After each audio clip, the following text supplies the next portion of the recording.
అందరికీ నమస్కారం. భగవద్గీత 16వ అధ్యాయం దైవాసుర సంపద్ విభాగ యోగంలో 7వ శ్లోకం.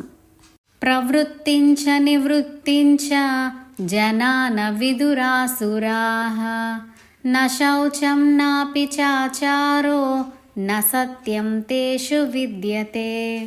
ఆసురి సంపద కలవారు ప్రవృత్తి మార్గం అంటే ఏమిటి, నివృత్తి మార్గం అంటే ఏమిటి అనే విషయాల గురించి ఏమాత్రం తెలుసుకోరు. వారిలో శుచి, శుభ్రత, ఆచారము, సత్యము పలకడం వంటి లక్షణాలు మచ్చుకైనా కనిపించవు అని పలికాడు కృష్ణ పరమాత్మ. మన గురించి మనం తెలుసుకోవాలంటే, మనల్ని మనం విశ్లేషించుకోవాలంటే మనకు కొన్ని ప్రమాణాలు కావాలి. వాటి గురించి ఇక్కడ చెబుతున్నాడు కృష్ణుడు. ఆసురి స్వభావం కలవారిలో ఉన్న లక్షణాలను గురించి చెబుతున్నాడు. బియ్యంలో రాళ్ళు, మట్టి బెడ్డలు ఉంటాయి. వాటిని వేరు చేస్తే మంచి బియ్యంతో అన్నం వండుకోవచ్చు. అలాగే ముందు మనలో ఉన్న ఆసురీ లక్షణాలను తొలగించుకుంటే మిగిలినవి దైవీ లక్షణాలే కదా. అందుకని ముందు ఆసురీ లక్షణాలను వివరిస్తున్నాడు పరమాత్మ. మానవుడు పుట్టుకతోనే జ్ఞాని కాడు, మొదట అజ్ఞానిగానే ఉంటాడు.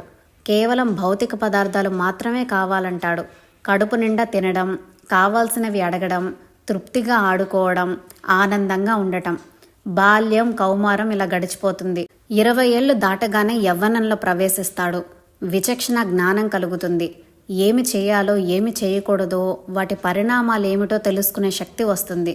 అప్పుడు వారికి శాస్త్ర అధ్యయనం మంచి మార్గం గురించి, ధర్మమేమిటో అధర్మమేమిటో, ఏది చేయాలో ఏది చేయకూడదో బోధిస్తుంది. కానీ ఆసురీ సంపద కలవారు శాస్త్ర అధ్యయనం జోలికి పోరు. అటువంటి వారు ధర్మ మార్గంలో నడవరు. పోనీ వారికి అధర్మ మార్గం, దాని వలన వచ్చే దుష్పరిణామాలు తెలుసా అంటే అవి తెలియవు. వారికి అటు ధర్మ మార్గం గురించి కానీ ఇటు అధర్మ మార్గం గురించి కానీ ఏమీ తెలియదు. అంటే ఏమి చేయాలో ఏం చేయకూడదో తెలియదు. కేవలం వారికి ఏది తోస్తే అది చేస్తారు. కేవలం ధన సంపాదనే వారి మతం. పోనీ ఆ ధనం అనుభవిస్తారా అంటే అదీ లేదు.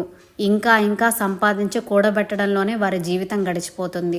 మరికొందరికి శారీరక పరిశుభ్రత, మనసు నిర్మలంగా ఉంచుకోవడం, మంచి ప్రవర్తన ఉండవు. వాటి గురించి అస్సలు పట్టించుకోరు.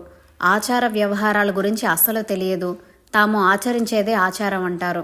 మొండిగా వాదిస్తారు. నిజానిజాలు తెలుసుకోలేరు. తెలుసుకోవాలన్న ఆసక్తి కూడా ఉండదు. మూర్ఖత్వము, మూఢత్వము వారి సంపద. నిర్లక్ష్యమే వారి మార్గం.